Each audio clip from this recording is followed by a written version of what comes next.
The most basic idea in all of our magical operations is that there is something more to this world than what our mundane senses can perceive and our mundane hands can manipulate. And that if we attune ourselves to what is our focus upon the energy that flows, we might be able to control this non-physical side of our reality, to affect this physical with our energy of intent. This is magic. Upon first stumbling into the world of the occult, most magicians are fascinated by the idea of leaving their physical bodies and astral projecting. They vehemently research methods on the internet, in books, or other places, when the answer was right here all along in the Umbanda Servants of the Light astral school. The struggle with it, they struggle with that search, they reach some point, and then soon they give up because they just didn't subscribe, hit the subscribe button. Either they simply cannot calm themselves enough to do it, they calm themselves too much and cannot bear the vibrations they encounter therein. They are not capable of seeing the world. Their magical imagination is tainted by their real imagination.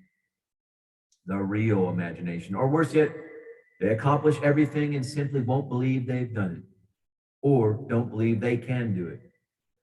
Nevertheless, soul travel, astral projection is, in my opinion, one of the most important magical skills that can be learned, because through it, all other doors can be opened. Instead of evoking a spirit into the physical world, you may travel to its world and meet it before its throne, before its habitat. Instead of casting a spell, you may mold the energy directly or perform the rituals on the astral. Instead of divining for answers, you can go look into the past and future. Instead of holding someone's hand and draining their life force, you may devour them from the non-physical. There's far more to it than just spying on people in the shower. Not that I've done that. Before we discuss on how to leave our bodies, we will first discuss where we are going, the nature of those worlds, as well as what is done. For those who have experienced it, no explanation is needed. For those who have not experienced it, no explanation will suffice. This saying probably summarizes most of what I'm about to reveal. Until you actually journey out of your body, your understanding of soul travel and the worlds you're visiting will be severely limited. Some of what I reveal, what I say, won't make much sense to you, and that's okay. Just know that this is just my personal experiences and my methods that I am sharing. Once you have your own, mine will become more or less irrelevant. They will serve either as validation of your own experiences or alternative viewpoints that highlight the subjectivity of magic in general. The nucleus of this reality, as there are others, is the eternal source, known to some as the All, God, Parasiva, Source, Prime Creator, and other names. It exists beyond any duality, beyond anything else, and its primal is the interconnectedness of all things, and thus cannot be understood. The differences between me and a tree are all based on attributes and qualities that on that level of existence don't exist, and thus I am the tree. Just as when one is at one with the source, one is everything. There is no clear way of understanding source beyond experiencing it. The source of all creation, prime creator, acts much like the sun, though instead of its rays fading, they crystallize and solidify into Folgers instant coffee, adequately heated. As they cross various borders, they crystallize by acquiring new qualities. This is what people refer to when speaking of planes of existence, various borders and degrees of solidification of matter. The formative plane exists right after source, an endless pool of light, sound, color, and energy. No shape, nothing, just these most basic things. At this level, all things are connected. The magnificence of this universe is shown as its irrelevance is also revealed. Everything is irrelevant at a level where you know you are small, transient, and weak in a world that's big, eternal, and powerful. Succeeding the formative plane, we have the mental plane, where the idea of thought and form first appears. There is no causality, no duality, but at this level it is clear that an idea of creation starts. The light, which was up until this point homogeneous light, sound, color, and energy, has more specific forms, shapes, and manifestations. After the mental plane, we arrive at the causal plane, where the idea of cause and effect first appears. Action has a reaction. Cause has an effect. The world is still ephemeral, but causality exists. And now we arrive to the most important one in this presentation, the astral plane. In the astral, there is duality, much like in this fleshly world of corporeal existence we live in. In fact, there is everything except for actual substance. This, my friends, is the spirit world, or rather the spirit worlds.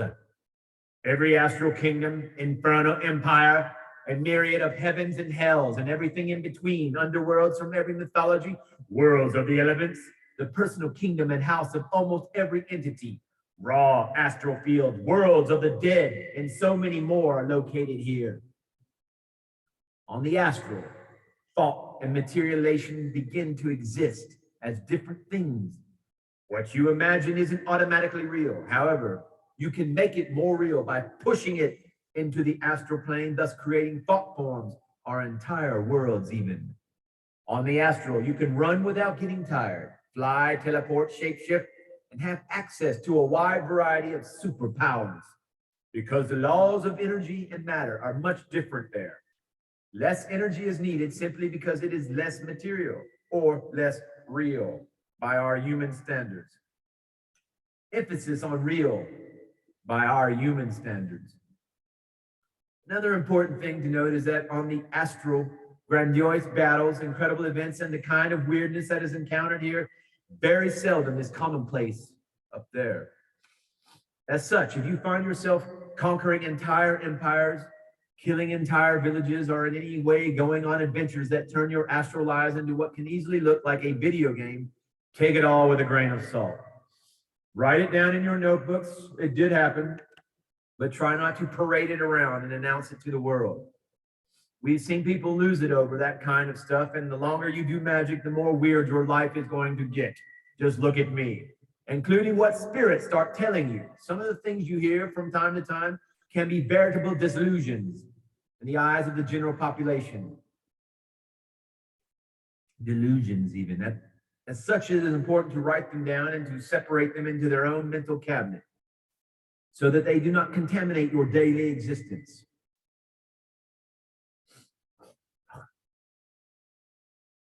Let me tell you about the kitty box. The idea is to have a special folder of existence where you put in all these separate astral experiences. The kitty box is a valuable tool for other magics as well, but as I've said, the astral is where the genuinely weird stuff happens, which is why I'm bringing it up here. The Schrodinger compartment, the kitty box, if you will, some sort of designation for a file, if you will, a compartmentalized section of your experiences where you place your astral experiences therein. Now let us actually address how to soul travel. Engage a theta gamma sync or a trance in any way that you know how. Talking about your brainwave state, theta gamma. While not a requirement for every single magical operation, a trance is one of the most basic elements of most magics. There are quite a couple of methods of attaining it. I'm not instructing you how to enter this theta gamma, your own trance state, but it is something you must accomplish yourself in the way that you have been successful. Once you have commanded yourself to rest and engaged a trance, thus flipping a switch in your mind to let you work on a level that transcends the physical, you are ready to begin. Inhale and pull the energy of the air around you into you. Exhale and see it being sealed into your body. Repeat this several times until you feel you've acquired a degree of power. Keep focusing on your breath.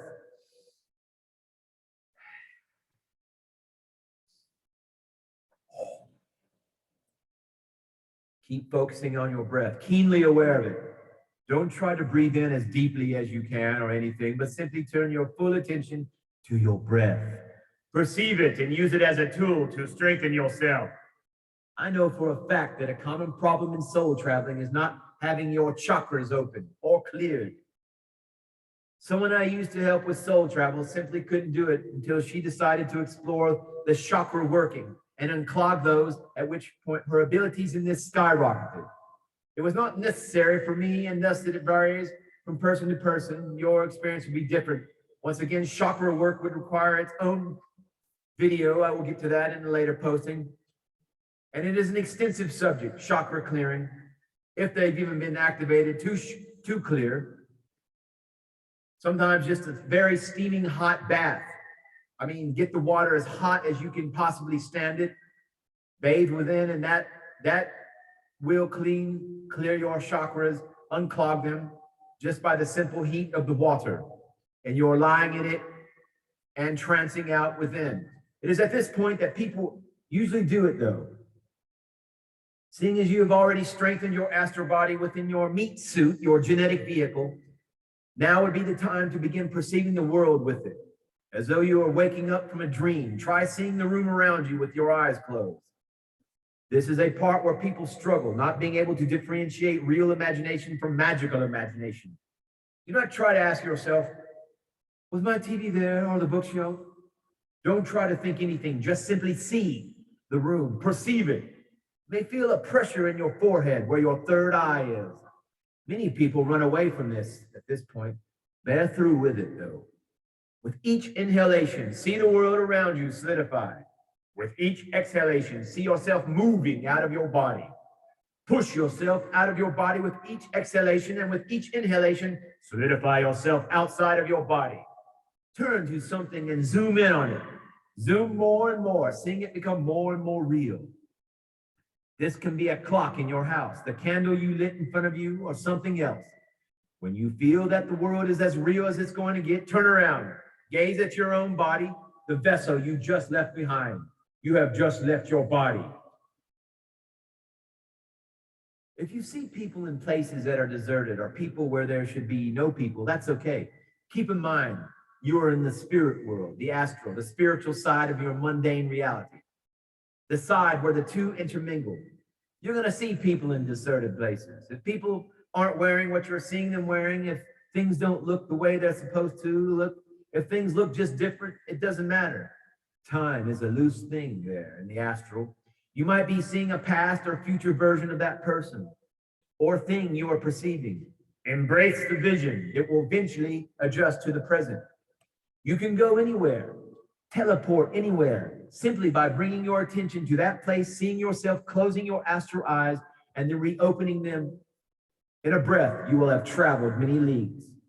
If you cannot properly defend yourself up there, then don't mess with dangerous things. If you meet a spirit and don't have a reliable method like divination or energy sensing to determine what it's like, it could always be an imposter. If it is a well-known spirit, ask for its symbol, sign, or some proof that it really is what it says, what it contends to be. If it isn't, ask your allies, your spirit guides, your guardian angels. Soul travel differs from astral projection because astral projecting means projecting your consciousness onto the astral plane, which does not include mental projecting. Projecting your consciousness to the mental plane or in any other form of this, whereas soul travel is an all-encompassing field that goes far beyond merely existing in your body. Soul travel is a kind of out-of-body experience, but what makes it different from other OBEs is that soul travel refers to OBEs where you are in control. The silver cord is the cord that connects the physical body to the astral.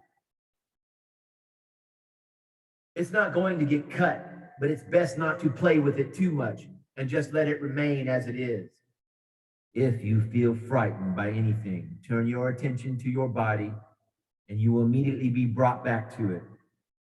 Here's a simple exercise that I'm going to share now with you, my students and the servants of the light. Look down and gaze at your hands, observe them. Try to look at your astral body. Then visualize a different set of clothing on you. Watch as it changes. Then a different one. Try walking through walls, looking at other things, other people. Never force the visualization. Never put yourself as an active imaginer, but a passive receiver and a perceiver of the world around you. Fly around, do what you want. Go somewhere and find an empty spot. Look around you and perceive the light that's everywhere, the energy buzzing, the small strands of indigo or violet, blue or red light. Breathe in, pulling it into yourself and pushing it from your right hand. Energy sensing and manipulation is an important art, one that also deserves its own video post that you'll do at a later date. But for now, push it out of you and see the dense mass and shape. Make it stick. Make it into a stick, a sword, a statue, this energy. Make more and more elaborate things. Structure it, which is to say, use your breath to control it and make it more real to yourself and to the world. If you need to use your physical hands to mold this, then by all means do so, and watch as your physical and astral body are in sync. Make a fountain somewhere outside, preferably connected to a ley line. Dragon lines, energy lines that naturally occur throughout the planet. But you need to know where your ley lines exist in your own locale, or tune into those in the astral plane. So that's where water flows from it, where the energy flows. In your waking reality, observe as people passing through the fountain seem to have an odd feeling, or animals seem to walk around it. After a time, disassemble it. Do not fret if nothing reacted to it. What matters is that you made it and you saw it.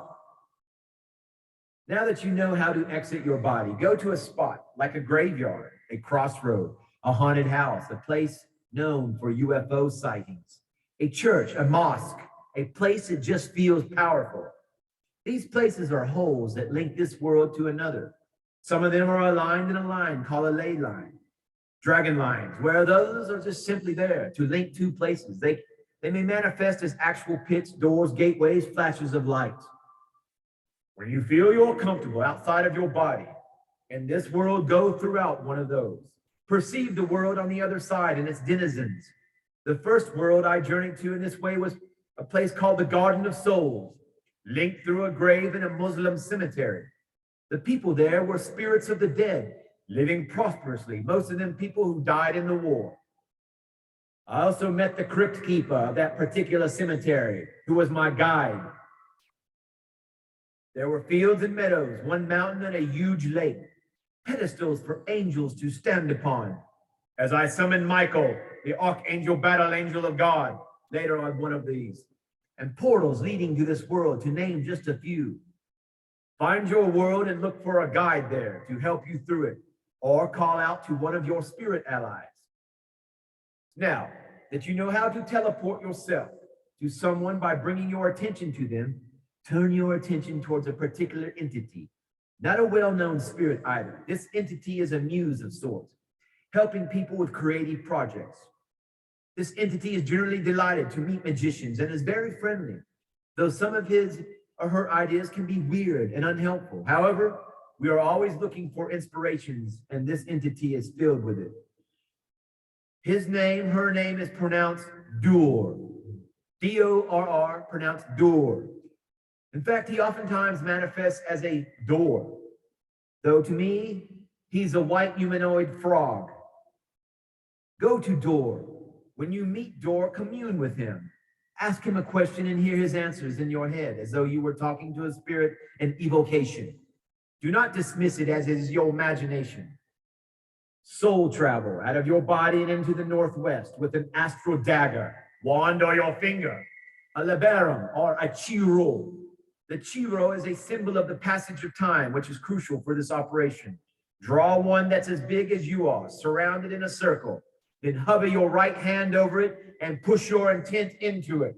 Focus on a time period in the past or in the future, and then push it outwards onto the chiro, seeing it glow as though you are opening a sigil. Push it more until the chiro cracks into a small hole. Journey through it, and you will find yourself time traveling into the past or future. Be wary of what you meet there, but also enjoy the experience of having traveled through time. Repeat this last exercise and soul travel into the future, your future. While imbuing the chiro, focus on a specific intent. Maybe you want to be able to pass a test, or you want to get some money. Journey to the point where you are spending the money you wanted, or at that moment after the test where you feel confident you did well. Then, pause time and watch that moment. Focus on it, feeling the emotions that arise from it. Feel as though it is happening now and then. Merge with you from the future and invoke into yourself the full joy that comes from acquiring this, the relief, the happiness, and the positive emotions that arise. Solidify yourself in that moment. And when you feel your concentration dwindling and your exercise, your desire exhausted, return to your body. State and reaffirm the intent of the ritual record. Record the experience and forget about it. Go about your day and do whatever is physically necessary for you to accomplish this. Using the same methods of visualization and structuring that I outlined in this previous exercise, start making a building somewhere on the astral plane. It may be in the clouds or in a plot of land given to you by one of your spirit allies or somewhere else. Make an astral temple. This can be a humble sanctuary in a small hut or an extravagant palace. Depends on how well you can structure. Start molding things as you do. Stretch your metaphysical arms. As you do so, push your will into it. If you want a throne, the energy will mold itself into a throne. If you want a mirror, it will mold itself into a mirror. Your consciousness are the bricks. Your will is the mortar.